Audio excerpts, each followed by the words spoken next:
Hello everyone and welcome back to another video with On Point Politics. Today I'm going to prove to you why Donald Trump is winning in an electoral college landslide in 2024.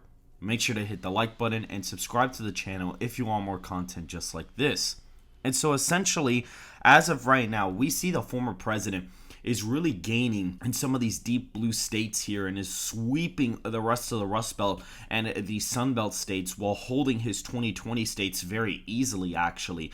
Iowa on this map is about a 19-point victory. And what's quite interesting about this is that there was a pollster that dropped a poll that tends to be the most accurate pollster in the nation. They only do polls for Iowa because they're based out of there.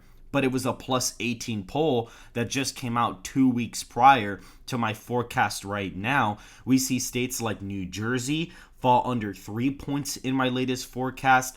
Colorado just at a 3.3 percentage point victory for Biden in the state.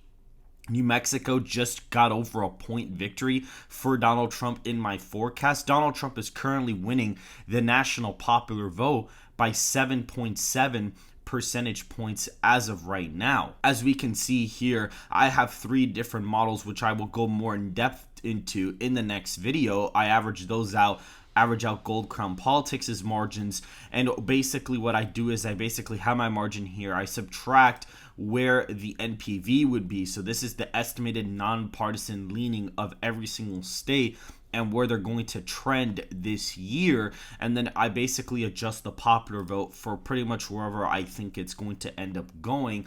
And that is based out of Gold Crown Politics' adjusted aggregate. He basically averages the polls slightly different, which provides a little bit more of an accurate sample size.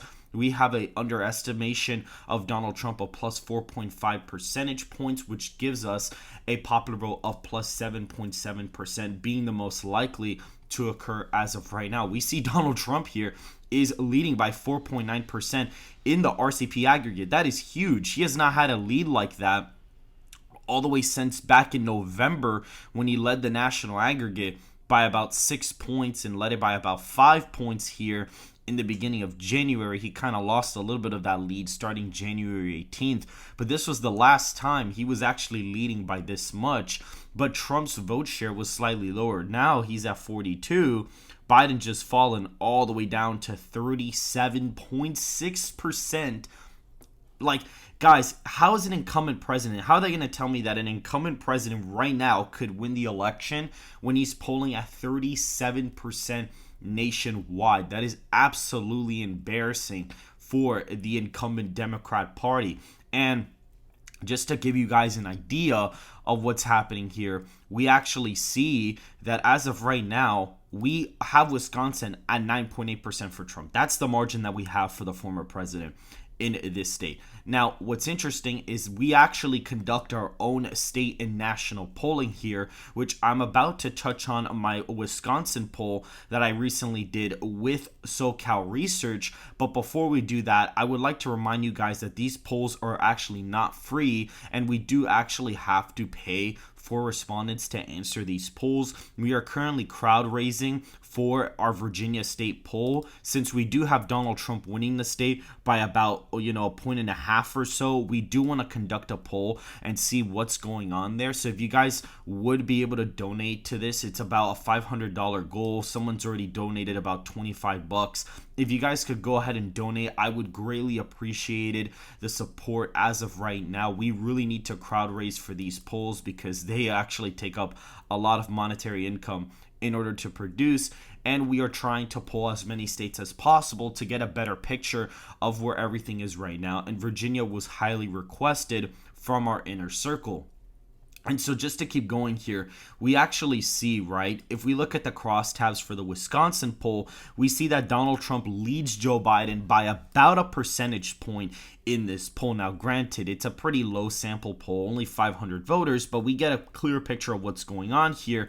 And what's also quite interesting is that when we go down here, we actually see that we actually asked our voters who they voted for last time, and it says it's a tied margin, but a decent amount of our voters here actually say they did not vote. And when you actually look here, you see a lot of those tend to be, independent voters, That's what you kind of see. A majority of them tend to be independents and Republicans. So that is actually quite interesting to see there as well. We also see a decent amount of them tend to be, living with a partner or married. Most of them are. Some of them are single for the most part. And so you have a wide variety of a coalition that say they did not vote, and most of them tend to be, if we look at the party ID here, tends to be independents and Republicans, which is pretty interesting. And independents vote broke for Biden by a couple points last time. So it would be safe to assume that this could possibly be a higher Biden sample than what is actually being portrayed here. But what's interesting is, yes, our poll shows Donald Trump up by 1 in the state of Wisconsin. And the problem with Wisconsin is that it's really difficult to actually poll rural voters in this state. It is a state with only 10 electoral votes, and it's kind of hard to get this kind of margins, or at least to get rural voter responses out of the state of Wisconsin. And so when you look at the polling margins, here's the thing about Wisconsin, guys. Donald Trump leads by 0.6% in the aggregate, basically matching what we got in our poll. And now you guys might be like, wait, but why do you have Wisconsin at a 9.8 percentage point victory and you have a likely Republican when your poll shows it as a tie?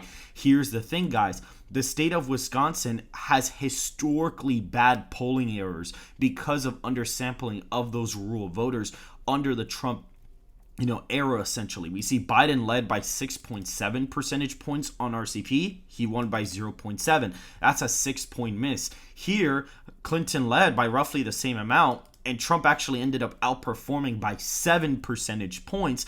And so that's around a 6 to 7 point error in this polling.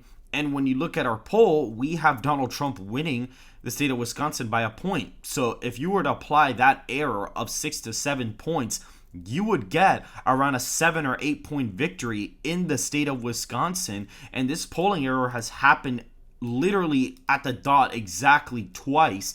And so when you look at that 9.8 percentage point victory in the state of Wisconsin is not that unrealistic when you actually account for historical polling errors.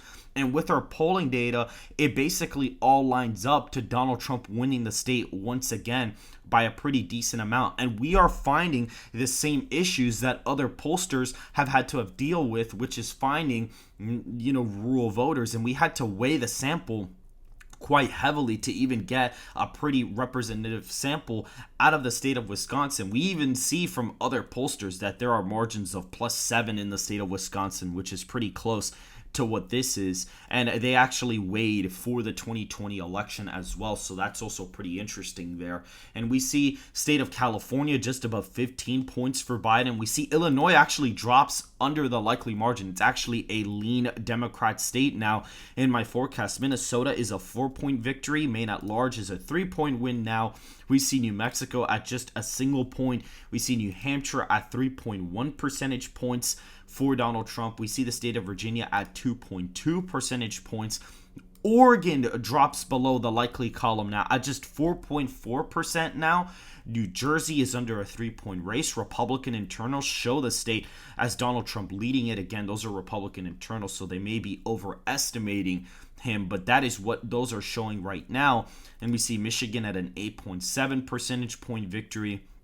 Florida at over 16 points, Georgia at almost 12, Arizona at over 10 points. We actually had a pollster here get an 11 plus margin in the state of Arizona not that long ago. And the aggregate here is actually spiking up for Donald Trump in the state, believe it or not. And so we clearly see that a landslide is on the way. Even New York falls under the 6.9 percentage point margin for the Democrats. And the state could possibly end up being lean pretty soon, depending if Donald Trump gains or not in our national aggregate coming up. Right now, Donald Trump leads in our adjusted aggregate, including third-party candidates, by 3.23 percentage points. That's roughly where he is right now. We go back about 2 months to get a more accurate sample size. So once those older polls start falling out of the aggregate, we're going to have Donald Trump up in our adjusted aggregate by even more than this. He probably is going to end up leading by almost upwards of 9 points by the time that we get to next month, or at least at the end of the month when we start dropping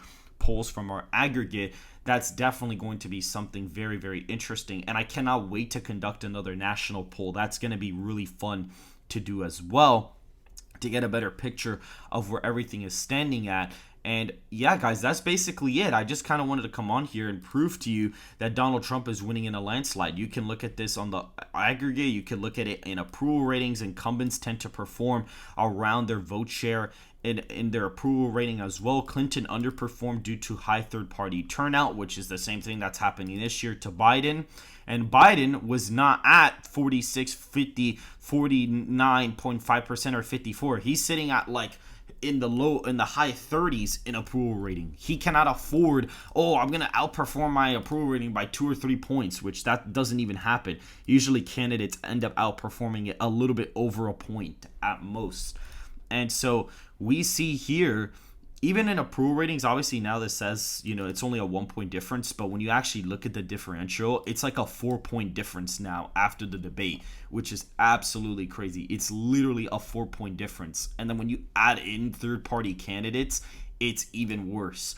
And so we even see when you cross-examine New York Times / Siena College polling, when you pull back to 2020, you get these samples on the left here, and then the 2024 samples on the middle here, and you see the average shift. And when you actually look at the shift here, we have Donald Trump, at least the New York Times has Donald Trump swinging the nation 11.25 percentage points to the right. Now we have it at a little bit over 12 points as of right now. And we also see in primary turnout, Donald Trump is actually ahead in the popular vote here by 8.2%, which is pretty interesting to look at as well. That shows him winning it by about 6.1 when you adjust for an error. And so that's basically it, guys. I just kind of wanted to come on here to kind of show what we're doing to kind of predict the 2024 election, why we believe Donald Trump is winning in a landslide, and also to promote this crowd fundraising because we really want to pull the state of Virginia, and we would greatly appreciate any support that you guys could give us as of right now. If you guys did enjoy this video, please make sure to hit the like button and subscribe to the channel for more content just like this, and I will see you guys in the next video.